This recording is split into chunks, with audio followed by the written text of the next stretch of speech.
सम्पूर्ण विद्यार्थीहरू Tribhuvan युनिभर्सिटीको BBS programme अन्तर्गत 4 इयर बीबीएस प्रोग्राम अन्तर्गतको बीबीएस 4th इयरको एकाउन्ट ग्रुपका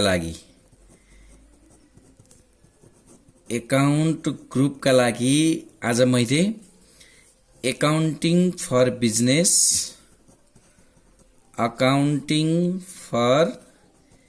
बिजनेस भन्ने सब्जेक्टको च्याप्टर 2 अन्तर्गत रहेको admission of a new partner chapter 2 अन्तर्गत रहेको admission of a new partner को बारेमा मैले आज क्लास सुरु गर्दैछु। यो च्याप्टरको यो पहिलो क्लास हो, सबैले ध्यान दिनु होला। यो हामीलाई फाइनल एक्जाममा बोर्ड एक्जाममा 2 मार्क्समा आउने खालको क्वेशन न्युमेरिकल अथवा 15 मार्क्समा आउने खालको न्युमेरिकल अथवा 5 मार्क्समा आउने खालको न्युमेरिकल एक्जाममा सोध्न सक्छ। हामीले ध्यान दिएर पढ्नुपर्छ, अत्यन्तै महत्त्वपूर्ण छ यो। यसमा बेसिक कुरा जान्नु पर्यो। सबैभन्दा पहिला admission of a new partner भनेको के हो, एडमिसन अफ अ न्यू पार्टनरमा के कुराहरू हुन्छन्, ती सबै बेसिक कुरो आज म तपाईहरुलाई सिकाउँदैछु। सबैभन्दा पहिला हामी जानौं admission of a new partner भनेको के हो।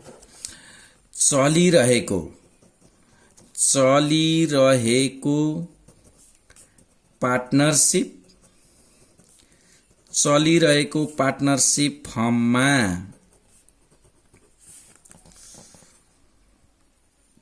कुनै नयाँ पार्टनरको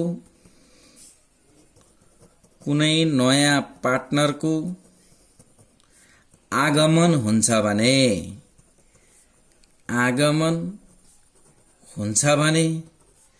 त्यसलाई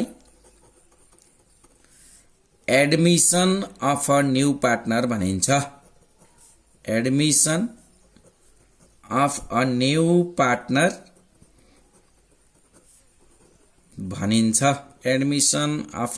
पार्टनर भनिन्छ। चलिरहेको पार्टनरशिप फर्ममा कुनै नयाँ पार्टनरको आगमन हुन्छ भने त्यसलाई admission of a new partner भनिन्छ। अब यो पार्टनरशिपमा एडमिसनको बेलामा के हुने भयो भन्दा 2 खाले पार्टनर हुने भए। एउटा पहिल्यैदेखि पार्टनरशिप सुरुवात गरेदेखि नै भइरहेका पार्टनर्सहरू हुने भए, जसलाई हामी ओल्ड पार्टनर्स भन्ने भयौं। त्यसपछि अहिले भर्खर नयाँ आउने इन्कमिङ पार्टनर्स हुने भए, उसलाई हामीले न्यू पार्टनर भन्ने भयौं।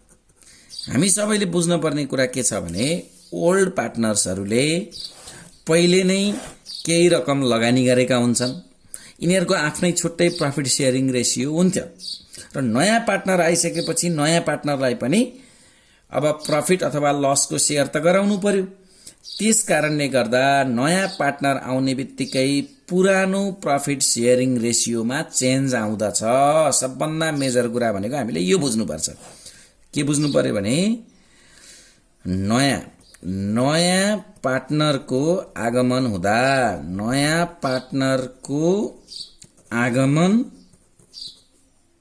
हुँदा पुरानो प्रॉफिट शेयरिङ रेशियोमा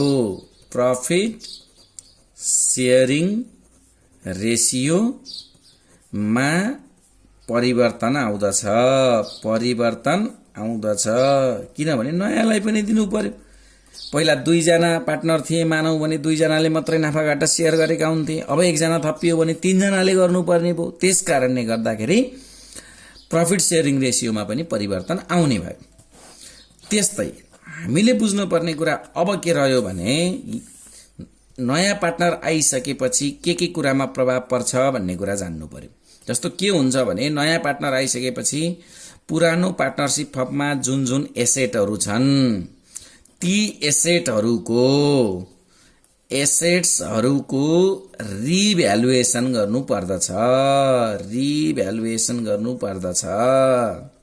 एसेट्सहरूको रिभ्यालुएसन गर्नुपर्दछ, लायबिलिटिजको रिभ्यालुएसन गर्नुपर्दछ, लायबिलिटिजहरुको रिभ्यालुएसन गर्नु पर्दछ। त्यस्तै गरेर नयाँ पार्टनर आइसकेपछि यो रिभ्यालुएसनको अनुसार हामीले जर्नल एन्ट्रीज बनाउनु पर्यो। रिभ्यालुएसनको अनुसार जर्नल एन्ट्रीज बनाउनु पर्यो। त्यसपछि हामीले पार्टनर्स क्यापिटल एकाउन्ट बनाउनु पर्यो। पार्टनर्स क्यापिटल एकाउन्ट बनाउनु पर्यो। पार्टनर्स क्यापिटल एकाउन्ट बनाउनु पर्यो। त्यस्तै गरेर हामीले रिभ्यालुएसन एकाउन्ट बनाउनु पर्यो। रिभ्यालुएसन एकाउन्ट बनाउनु पर्यो। त्यसपछि हामीले ब्यालेन्स सिट पनि बनाउनु पर्यो। अब इक्जाममा हामीलाई चाहिँ यदि 5 नम्बरको मात्रै 5 मार्क्सको सोध्दियो भने जर्नल एन्ट्रीज मात्रै सोध्न सक्ने भयो, अथवा पार्टनर्स क्यापिटल एकाउन्ट मात्रै अथवा रिभ्यालुएसन एकाउन्ट मात्रै सोध्न सक्ने भयो। 15 मार्क्सको सोध्यो भने चाहिँ यो सबै सोध्न सक्ने भयो। त्यसकारणले यो सबै कुराहरुमा हामी पोख्त चाहिँ हुनुपर्छ है त।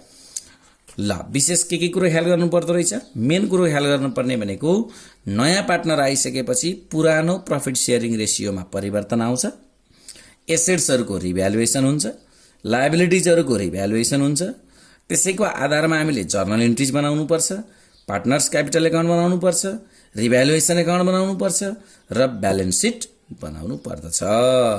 अब सबैभन्दा पहिला हामी सुरु गर्छौं सबैभन्दा पहिला जर्नल एन्ट्रीजबाट। Journal entries. अब जर्नल एन्ट्रीजको फर्म्याट त हामीलाई थाहै छ। Date particulars, LF number, debit credit हुन्छ। अहिले हामी त्यो फर्म्याट भन्दा पनि जर्नल एन्ट्रीज कस्तो कस्तो बन्छ त्यसको बारेमा लेख्छौं। मैले अघि नै भनिहालेँ, एडमिसन हुँदाखेरि जर्नल एन्ट्रीज बनाउँदाखेरि के चाहिँ कुरो ख्याल गर्नु पर्यो भने नयाँ आउने पार्टनरले पक्कै पनि क्यापिटलको लागि क्याश ब्रट इन गरे हुन्छ। क्याश ब्रट इन के का लागि त भन्दा for capital. Cash brought in for capital or as goodwill by new partner. सम्झनु के पर्यो भने यो भन्नुको अर्थ के हो भने नयाँ पार्टनर आउँदै गर्दा उसले पैसा पनि लगानी गर्नु पर्यो। त्यसै आउन त पार्टनर हुन त पाइदैन, त्यसै मालिक हुन त पाइदैन। पार्टनर भनेको त मालिक हो।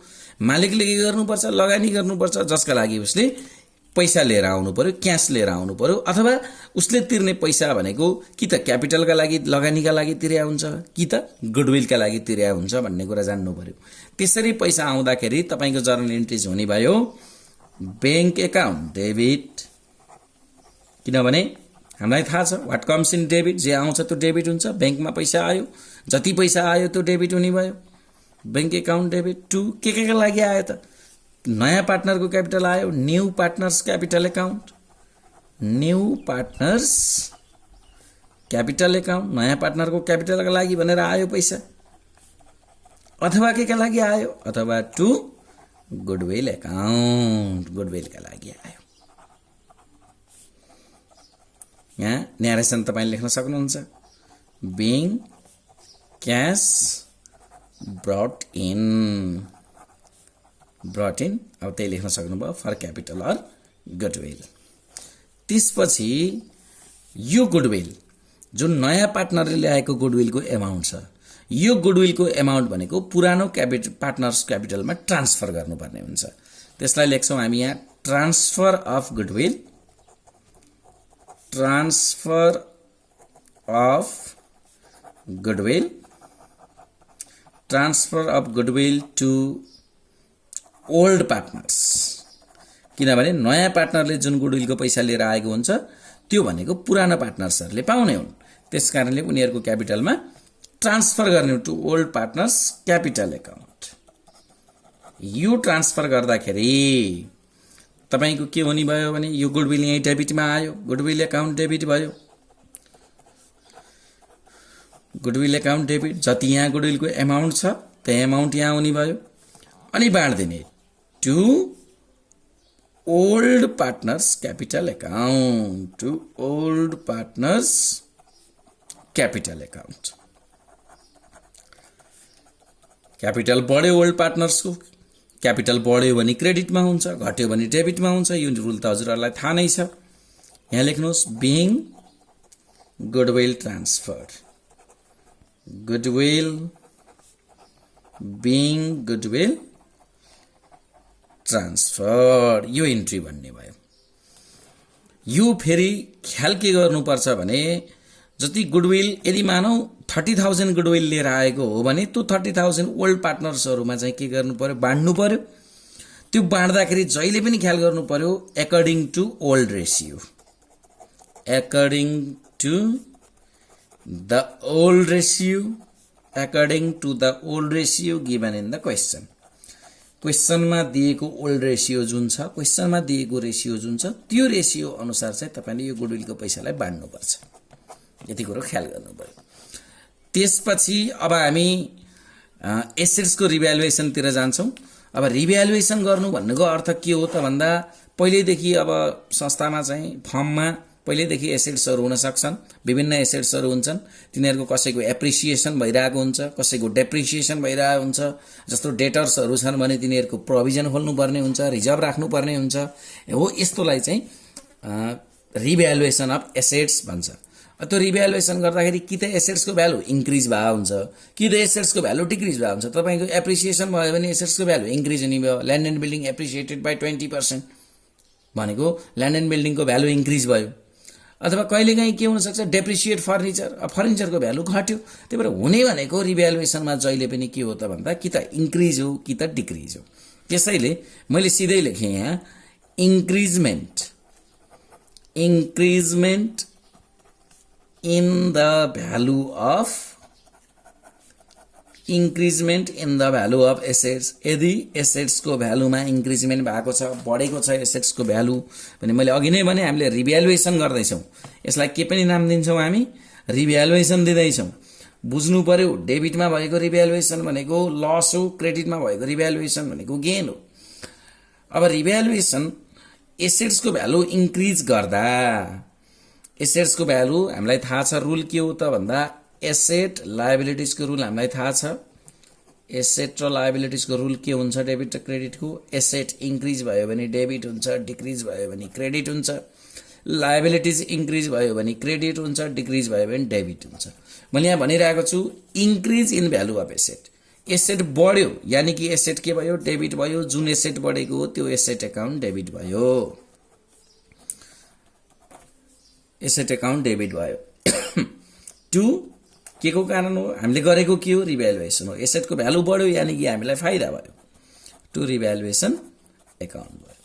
अब यहाँ लेख्न सक्छौं हामीले न्यारेसन लेख्दा being increment in the value of asset अथवा बिङ एसेट्स इन्क्रिज्ड अथवा बिङ एसेट रिभ्यालुड, आफूले बुझ्ने कुरा भयो। अब इन्क्रिजमेन्टको उल्टो भयो डिक्रिजमेन्ट। तपाई आफै भन्नुस् अब डिक्रिजमेन्ट हुँदाखेरि के हुने भयो त, decrement in the value of asset के हुने भयो त, यसैको उल्टो हुने भयो। एसेट डिक्रिज भयो, एसेट क्रेडिट भयो भनेपछि रिभ्यालुएसन अकाउन्ट डेबिट भयो। Revaluation account debit to asset को भ्यालु घट्यो, टु एसेट अकाउन्ट। अब यहाँ लेख्ने being decrease in the value of asset अथवा बिङ एसेट्स रिभ्यालु लेख्न सकियो। जो कहिलेकाहीँ के चाहिँ कुरो ख्याल गर्नु पर्यो भने जस्तो कहिलेकाहीँ अनरेकर्डेड एसेट्सहरुको कुरा आउन सक्छ। भनेको अहिलेसम्म फर्ममा त्यस्तो एसेटहरुको रेकर्ड गरिएकै थिएन, त्यस्ता एसेटहरु देखा परे भने इन्क्रिजमेन्टको जे जर्नल हो त्यही जर्नल बनाउँदा हुन्छ। यो कुरो चाहिँ ख्याल गर्नु पर्यो है त। त्यसपछि 5 नम्बरमा इन्क्रिजमेन्ट इन लायबिलिटीज, इन्क्रिजमेन्ट इन लायबिलिटीज। यो एसेट बढ्नु र लायबिलिटीज बढ्नु जस्ट अपोजिट कुरा भयो। मैले अघि नै भने लायबिलिटीज इन्क्रिज भयो भने डेबिटमा हुन्छ, त्यसकारणले जुन लायबिलिटी इन्क्रिज भएको liabilities account debit to revaluation account भयो।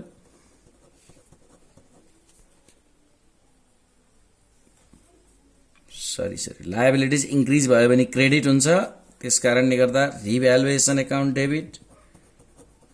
लायबिलिटीज इन्क्रिज भयो भने एसेट इन्क्रिज भयो भने डेबिट, लायबिलिटीज इन्क्रिज भयो भने क्रेडिट।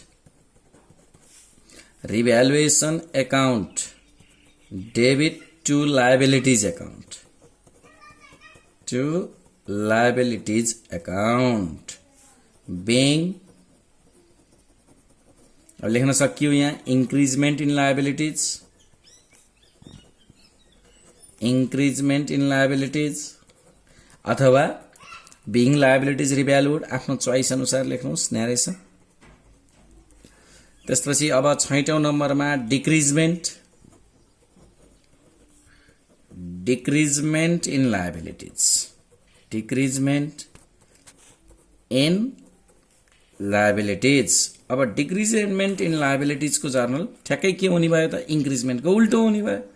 के हुने भयो, लायबिलिटीज घट्यो भने डेबिट हुन्छ, नियमै छ।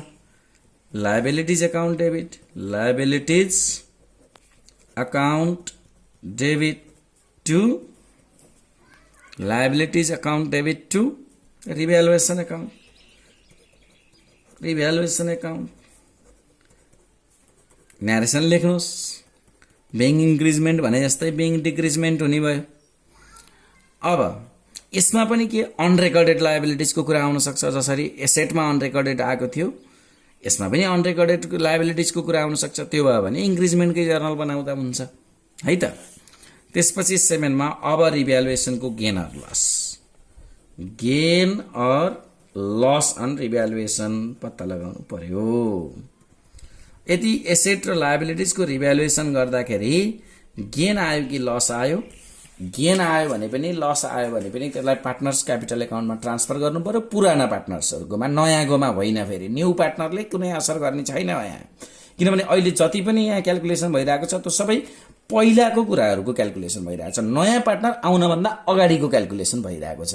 त्यसकारणले गर्दाखेरि यहाँ पुरानो पार्टनर्सहरुको क्यापिटललाई मात्रै प्रभाव पार्ने हो। यदि गेन भयो भने गेन अन रिभ्यालुएसन,